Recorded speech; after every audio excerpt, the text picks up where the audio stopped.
Front Kolosal Surabaya. Ada pertempuran di Surabaya Bersama Museum 10 November Tugu Pahlawan Surabaya mempersembahkan sebuah drama teatrikal perjuangan pertempuran Surabaya. Naskah dan sutradara Robert Bayonet. Selamat menyaksikan.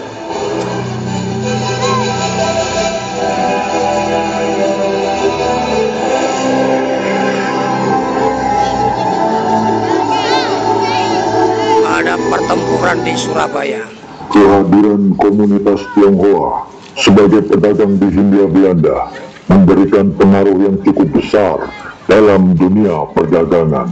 Mereka dikenal akan kerajinan dan keterampilannya dalam berdagang, sehingga memiliki posisi yang cukup penting dalam perdagangan dan menjadi sumber pemasukan yang besar untuk Hindia Belanda. Keunggulan dalam perdagangan ini membuat mereka banyak sekali melakukan imigrasi ke berbagai tempat di wilayah Asia Tenggara. Bahkan memasuki akhir abad 19 sampai abad 20, imigran Tionghoa yang memasuki wilayah Hindia Belanda melonjak signifikan, terutama di kota-kota perdagangan. Kota Surabaya yang memiliki simbol modernitas seperti industri, transportasi, dan pemukiman modern, dan banyaknya kegiatan ekonomi. Inilah yang membuat komunitas Tionghoa memilih Surabaya sebagai tempat berdagang mereka.